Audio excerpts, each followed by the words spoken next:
Hello and welcome back to WRD Reads. We're not on the Reacts channel, we're on the Reads channel. It's been so long since I've done a reading that I'm kind of in the habit of the other channels. But we're getting on to chapter 15, The Forbidden Forest of Harry Potter and the Sorcerer's Stone, or Philosopher's Stone. However, I already read this, I already did a recording on this a couple months ago. Why this one's so late, but one of the clips got corrupted and I could not fix it, so I'm redoing the whole chapter instead of just figuring out the one section that got screwed up, redoing the whole thing. So here we go, take 2 on Harry Potter and the Sorcerer's Stone, chapter 15, The Forbidden Forest. Things couldn't have been worse. Filch took them down to Professor McGonagall's study on the first floor, where they sat and waited without saying a word to each other. Hermione was trembling. Excuses, alibis, and wild cover-up stories chased each other around Harry's brain, each more feeble than the last. He couldn't see how they were going to get out of trouble this time. They were cornered. How could they have been so stupid as to forget the cloak? There was no reason on earth that Professor McGonagall would accept for their being out of bed and creeping around the school in the dead of night, let alone being up the tallest astronomy tower, which was out of bounds except for classes. Add Norbert and the invisibility cloak, and they might as well be packing their bags already. Had Harry thought that things couldn't have been worse? He was wrong. When Professor McGonagall appeared, she was leading Neville. "Harry!" Neville burst out the moment he saw the other two. "I was trying to find you to warn you. I heard Malfoy saying he was going to catch you. He said you had a drag." Harry shook his head violently to shut Neville up, but Professor McGonagall had seen. She looked more likely to breathe fire than Norbert as she towered over the three of them. "I would never have believed it of any of you. Mr. Filch says you were up in the astronomy tower. It's 1 o'clock in the morning. Explain yourselves." It was the first time Hermione had failed to answer a teacher's questions. She was staring at her slippers, as still as a statue. I think I've got a good idea of what's been going on," said Professor McGonagall. "It doesn't take a genius to work it out. You fed Draco Malfoy some cock-and-bull story about a dragon trying to get him out of bed and into trouble. I've already caught him. I suppose you think it's funny that Longbottom here heard the story and believed it too?" Harry caught Neville's eye and tried to tell him, without words, that this wasn't true, because Neville was looking stunned and hurt. Poor, blundering Neville. Harry knew what it must have cost him to try and find them in the dark to warn them. "I'm disgusted," said Professor McGonagall. 4 students out of bed in the one night? I've never heard of such a thing before. You, Miss Granger, I thought you had more sense. As for you, Mr. Potter, I thought Gryffindor meant more to you than this. All 3 of you will receive detentions. Yes, you too, Mr. Longbottom. Nothing gives you the right to walk around the school at night, especially these days. It's very dangerous. And 50 points will be taken from Gryffindor." 50? Harry gasped. They would lose the lead he'd won in the last Quidditch match. 50 points, each, said Professor McGonagall, breathing heavily through her long, pointed nose. "Professor, please, you can't. Don't tell me what I can and can't do, Potter. Now get back to bed, all of you. I've never been more ashamed of Gryffindor students." 150 points lost. That put Gryffindor in last place. In one night, they'd ruined any chance Gryffindor had for the House Cup. Harry felt as though the bottom had dropped out of his stomach. How could they ever make up for this? Harry didn't sleep all night. He could hear Neville sobbing into his pillow for what seemed like hours. Harry couldn't think of anything to say to comfort him. He knew Neville, like himself, was dreading the dawn. What would happen when the rest of Gryffindor found out what they had done? At first, Gryffindors passing the giant hourglasses that recorded the house points the next day thought there'd been a mistake. How could they suddenly have 150 points fewer than yesterday? And then the story started to spread. Harry Potter, the famous Harry Potter, the hero of 2 Quidditch matches, had lost them all those points, and a couple of other stupid first years. From being one of the most popular and admired people at the school, Harry was suddenly the most hated. Even Ravenclaws and Hufflepuffs turned on him, because everyone had been longing to see Slytherin lose the House Cup. Everywhere Harry went, people pointed and didn't trouble to lower their voices as they insulted him. Slytherins, on the other hand, clapped as he walked past them, whistling and cheering. "Thanks, Potter, we owe you one." Only Ron stood by him. "They'll all forget this in a few weeks. Fred and George have lost loads of points in all their time. They've been here, and people still like them. They've never lost 150 points in one go, though, have they?" said Harry miserably. "Well, no," Ron admitted. It was a bit late to repair the damage, but Harry swore to himself not to meddle in things that weren't his business from now on. He'd had it with sneaking around and spying. He felt so ashamed of himself that he went to Wood and offered to resign from the Quidditch team. "Resign?" Wood thundered. "What good'll that do? How are we going to get any points back if we can't win at Quidditch?" But even Quidditch had lost its fun.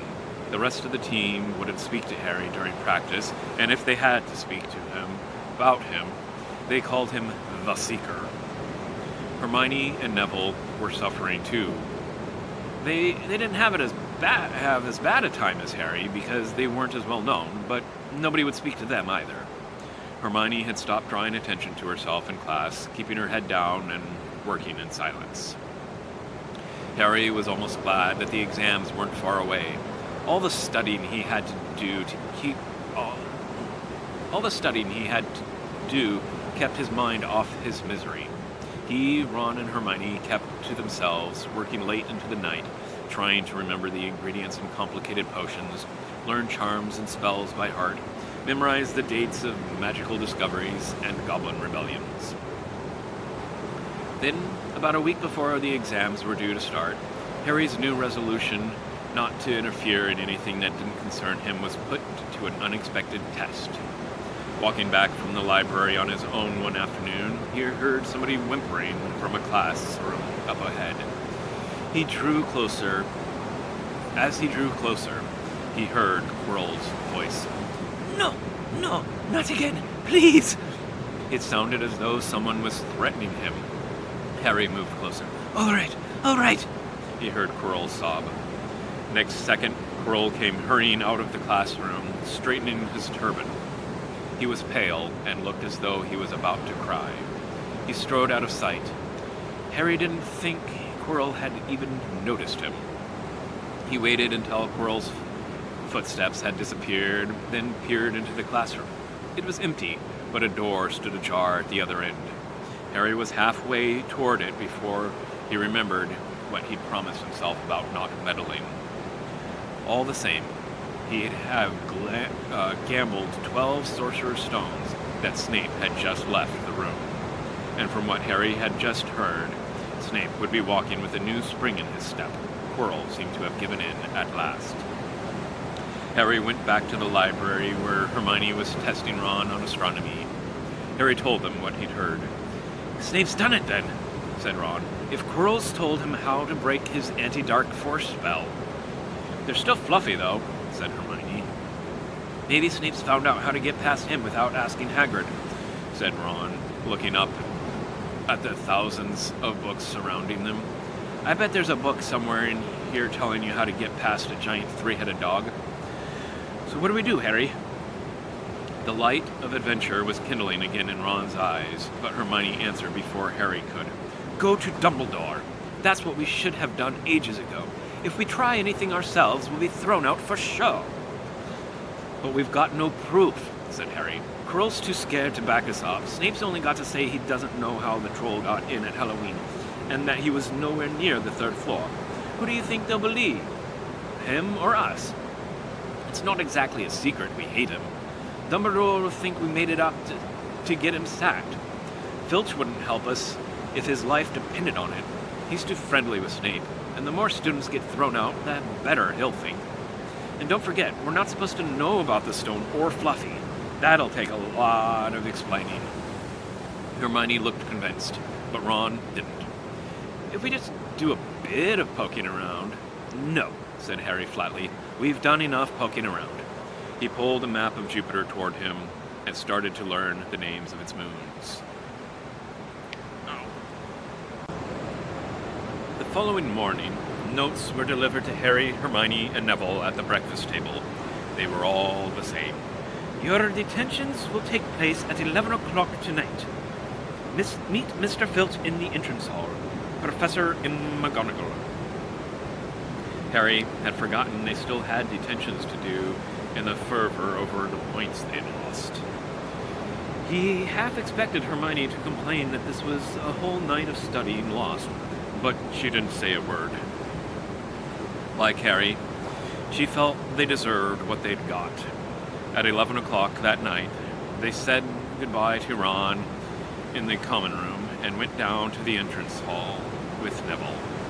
Filch was already there, and so was Malfoy. Harry had also forgotten that Malfoy had gotten a detention too. "Follow me," said Filch, lighting a lamp and leading them outside. "I bet you'll think twice about breaking a school rule again, won't ya, eh?" he said, leering at them. "Oh, yes, hard work and pain are the best teachers, if you ask me. It's a pity they left the old punishments die out. Hang you by your wrist from the ceiling for a few days. I've got the chains still in my office. Keep 'em well oiled in case they're ever needed. Right, off we go.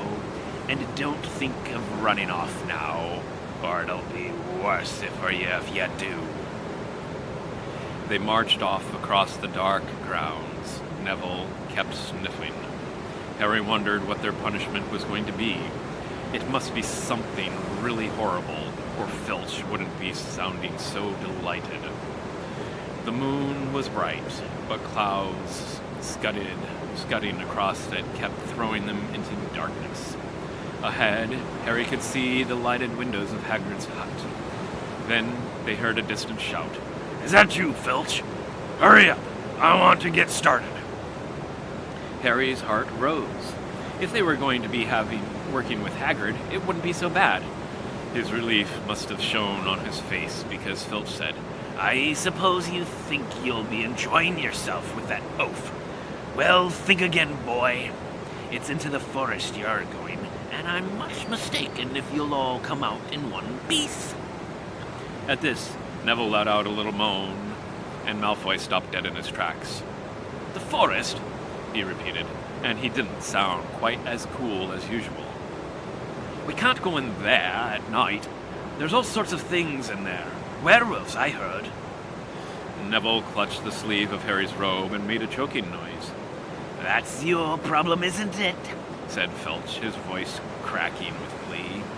"Should have thought of them werewolves before you got in trouble, shouldn't you?" Hagrid came striding toward them out of the dark, Fang at his heel. He was carrying his large crossbow, and a quiver of arrows hung over his shoulder. "About time," he said. "I've been waiting for half an hour already. All right, Harry, Hermione?" "I shouldn't be too friendly to them, Hagrid," said Filch coldly. "They're here to be punished, after all." "That's why you're late, is it?" said Hagrid, frowning at Filch. "Been lecturing him, eh? It's not your place to do that. You've done your bit, I'll take over from here." "I'll be back at dawn," said Filch, "for what's left of them," he added nastily, and he turned and started back toward the castle, his lamp bobbing away in the darkness. Malfoy now turned to Hagrid. "I'm not going in that forest. he said, and Harry was pleased to hear the note of panic in his voice. You are if you want to stay at Hogwarts, said Hagrid fiercely. You've done wrong and now you've got to pay for it. But this is servant stuff. It's not for students to do. I thought we'd be copying lines or something. If my father knew I was doing this, he'd... Tell you that's how it is at Hogwarts, Hagrid growled. Copying lines? What good does that do to anyone? You'll do something useful or you'll get out. If you think your father'd rather you were expelled, then get back off to the castle and pack. Go on. Malfoy didn't move. He looked at Hagrid furiously, but then dropped his gaze. Right then, said Hagrid. Now, listen carefully, because it's dangerous what we're gonna do tonight, and I don't want no one taking risks. Follow me over here a moment. He led them to the very edge of the forest, holding his lamp up high. Holding his lamp up high, he pointed down a narrow, winding earth track that disappeared into the thick trees. A light breeze lifted their hair as they looked into the forest. Look there, said Hagrid. See that stuff shining on the ground? Silvery stuff. That's unicorn blood. There's a unicorn in there been hurt badly by something. This is the second time in a week. I found one dead last Wednesday. We're gonna try and find the poor thing. We might have to put it out of its misery. And what if whatever hurt the unicorn finds us first? Said Malfoy, unable to keep the fear out of his voice. There's nothing that lives in the forest that'll hurt you if you're with me or Fang, said Hagrid. And keep to the path. Right now, we're gonna split into two parties and follow the trail in different directions. There's blood all over the place. It must have been staggering around since last night at least. I want Fang, said Malfoy quickly, looking at Fang's long teeth. All right, but I warn you, he's a coward, said Hagrid. So me, Harry, and Hermione will go one way, and Draco, Neville, and Fang will go the other. Now, if any of us finds the unicorn, we'll send up green sparks, right? Get your wands out and practice now. That's it. And if anyone gets in trouble, send up red sparks, and we'll come and find you. So be careful. Let's go. The forest was black and silent. A little way into it, they reached a fork in the earth path, and Harry, Hermione, and Hagrid took the left path, while Malfoy, Neville, and Fang took the right. They walked in silence, their eyes on the ground. Every now and then, a ray of moonlight through the branches above lit a spot of silver-blue blood on the fallen leaves. Harry saw that Hagrid looked very worried. Could a werewolf be killing the unicorns? Harry asked. Not fast enough, said Hagrid. It's not easy to catch a unicorn. They're powerful magic creatures. I never knew one to be hurt before. They walked past a mossy tree stump. Harry could hear running water. There must be a stream somewhere close by. There were still spots of unicorn blood here and there along the winding path. You all right, Hermione? Hagrid whispered. Don't worry. It can't have gotten far if it's this badly hurt. And then we'll be able to get behind that tree. Hagrid seized Harry and Hermione and hoisted them off the path behind a towering oak. He pulled out an arrow and fitted it into his crossbow, raising it ready to fire. The three of them listened. Something was slithering over dead leaves nearby. It sounded like a cloak trailing along the ground. Hagrid was squinting up at the dark path, but after a few seconds the sound faded away. I knew it, he murmured.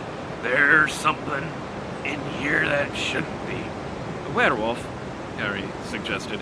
That wasn't no werewolf, and it wasn't no unicorn neither, said Hagrid grimly. Right, follow me, but careful now. They walked more slowly, ears straining for the faintest sound. Suddenly, in a clearing ahead, something definitely moved. Who's there? Hagrid called. Show yourself. I'm armed. And into the clearing came. Was it a man or a horse? To the waist, a man, with red hair and beard, but below that was a horse's gleaming chestnut body with a long reddish tail. Harry and Hermione's jaws dropped. "Oh, it's you, Ronan," said Hagrid in relief. "How are ya?" He walked forward and shook the centaur's hand. "Good evening, Hagrid. Good evening to you, Hagrid," said Ronan. He had a deep, sorrowful voice. "Were you going to shoot me?" "Can't be too careful, Ronan," said Hagrid, patting his crossbow. "There's something bad loose in this forest. This is Harry Potter and Hermione Granger, by the way, students up at the school. And this is Ronan, you two. He's a centaur." "We noticed," said Hermione faintly. "Good evening," said Ronan. "Students, are you?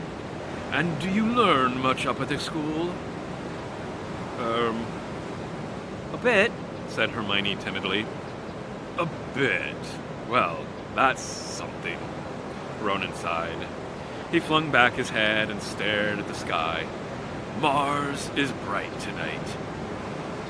"Yeah?" said Hagrid, glancing up too. "Listen, I'm glad we run into ya, Ronan, 'cause there's a unicorn been hurt. You seen anything?" Ronan didn't answer immediately. He stared unblinkingly upward, then sighed again. "Always the innocent are the first victims," he said. "So it has been for ages past, so it is now." "Yeah," said Hagrid, "but have you seen anything, Ronan? Anything unusual?" "Mars is bright tonight," said Ronan repeated, while Hagrid watched him impatiently. "Unusually bright." "Yeah, but I was meaning anything unusual a bit closer to home, a bit nearer home," said Hagrid. "So you haven't noticed anything strange?" Yet again, Ronan took a while to answer. At last, he said, "The forest hides many secrets." A movement in the trees behind Ronan made Hagrid raise his bow again, but it was only a second centaur, black-haired and bodied, and wilder looking than Ronan. Hello, Bane," said Hagrid. "All right." "Good evening, Hagrid. I hope you are well." "Well enough. Look, I've just been asking Ronan, you seen anything odd in here lately? There's a unicorn been injured. Would you know anything about it?" Bane walked over to stand next to Ronan. He looked skyward. "Mars is bright tonight," he said simply. "We've heard," said Hagrid grumpily. "Well, if either of you do see anything, let me know, won't you? We'll be off then."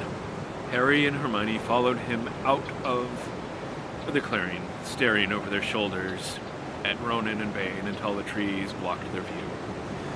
"Never," said Hagrid irritably, "try and get a straight answer out of a centaur. Ruddy stargazers, not interested in anything closer than the moon." "Are there many of them in here?"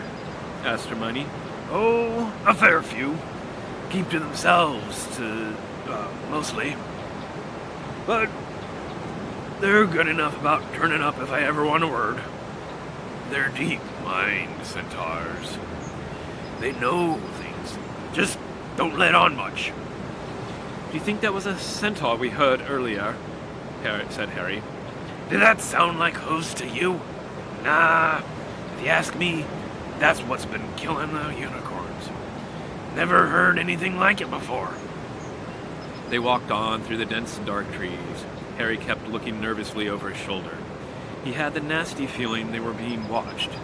He was very glad they had Hagrid and his crossbow with them. They had just passed a bend in the path when Hermione grabbed Hagrid's arm. "Hagrid, look! Red spots! The others are in trouble!" "You two wait here," Hagrid shouted. "Stay on the path. I'll come back for you." They heard him crashing through the undergrowth and stood looking at each other, very scared, until they couldn't hear anything but the rustling of the leaves around them. "Do you think they've been hurt?" You don't think they've been hurt, do you? Whispered Hermione. I don't care if Malfoy has, but if something's got Neville, it's our fault he's in here in the first place. The minutes dragged by. Their ears seemed sharper than usual. Harry's seemed to be picking up every sigh of the wind, every cracking twig. What was going on? Where were the others? At last, a great crunching noise announced Hagrid's return. Malfoy, Neville, and Fang were with him. Hagrid was fuming. Malfoy, it seemed, had sneaked up behind Neville and grabbed him as a joke. Neville had panicked and sent up the sparks. We'll be lucky to catch anything now with the racket you two are making. Right, we're changing groups. Neville, you stay with me and Hermione. Harry, you go with Fang and this idiot. I'm sorry, Hagrid added in a whisper to Harry. but he'll have a harder time frightening you, and we've got to get this done. So Harry set off into the heart of the forest with Malfoy and Fang. They walked for nearly half an hour, deeper and deeper into the forest, until the path became almost impossible to follow because the trees were so thick. Harry thought the blood seemed to be getting thicker. There were splashes on the roots of a tree, as though the poor creature had been thrashing around in pain close by. Harry could see a clearing ahead through the tangled branches of an ancient oak. "Look!" he murmured, holding out his arm to stop Malfoy. Something bright white was gleaming on the ground. They inched closer. It was the unicorn, all right, and it was dead. Harry had never seen anything so beautiful and sad. Its long, slender legs were stuck out at odd angles where it had fallen, and its mane was spread pearly white on the dark leaves. Harry had taken one step toward it when a slithering sound made him freeze where he stood. A bush on the edge of the clearing quivered. Then, out of the shadows, a hooded figure came crawling across the ground like some stalking beast. Harry, Malfoy, and Fang stood transfixed. The cloaked figure reached the unicorn, lowered its head over the wound in the animal's side, and began to drink its blood. Ah! Malfoy let out a terrible scream and bolted. So did Fang. The hooded figure raised its head and looked right at Harry. Unicorn blood was dribbling down its front. It got to its feet and came swiftly toward Harry. He couldn't move for fear. Then a pain like he'd never felt before pierced his head. It was as though his scar were on fire. Half blinded, he staggered backward. He heard hooves behind him, galloping, and something jumped clean over Harry, charging at the figure. The pain in Harry's head was so bad he fell to his knees. It took a minute or two to pass. When he looked up, the figure had gone. A centaur was standing over him. Not Ronan or Bane. This one looked younger. He had white blonde hair and a palomino body. "Are you all right?" said the centaur, pulling Harry to his feet. "Yes, thank you. What was that?" The centaur didn't answer. He had astonishingly blue eyes like pale sapphires. He looked carefully at Harry, his eyes lingering on the scar that stood out livid on Harry's forehead. "You are the Potter boy," he said. "You had better get back to Hagrid. The forest is not safe at this time, especially for you. Can you ride? It will be quicker this way. My name is Ferenz," he added, as he lowered himself onto his front legs so that Harry could clamber onto his back. There was suddenly a sound of more galloping from the other side of the clearing. Ronan and Bane came bursting through the trees, their flanks heaving and sweaty. "Ferenz!" Bane thundered. "What are you doing? You have a human on your back. Have you no shame? Are you a common mule?" Do you realize who this is? Said Firenze. This is the Potter boy. The quicker he leaves the forest, the better. What have you been telling him? Growled Bane. Remember, friends, we are sworn not to set ourselves against the heavens. Have we not read what is to come in the movements of the planets? Ronan pawed the ground nervously. I'm sure Firenze thought he was acting for the best, he said in his gloomy voice. Bane kicked his back legs in anger. For the best? What does that do with us? Centaurs are concerned with what has been foretold. It is not our business to run around like donkeys after stray humans in our forest. Firenze suddenly reared on his hind legs in anger so that Harry had to grab his shoulders to stay on. Do you not see that unicorn? Firenze bellowed at Bane. Do you not understand why it was killed? Or have the planets not let you in on that secret? I set myself against what is lurking in this forest, Bane. Yes, with humans alongside me if I must. And Firenze whisked around, with Harry clutching on as best he could. They plunged off into the trees, leaving Ronan and Bane behind them. Harry didn't have a clue what was going on. Why is Bane so angry? He asked. What was that thing you saved me from anyway? Firenze slowed to a walk, warned Harry to keep his head bowed in case of low-hanging branches, but did not answer Harry's question. They made their way through the trees in silence for so long that Harry thought Firenze didn't want to talk to him anymore. They were passing through a particularly dense patch of trees, however, when Firenze suddenly stopped. Harry Potter, do you know what unicorn blood is used for? No, said Harry, startled by the odd question. We've only used the horn and tail hair in potions.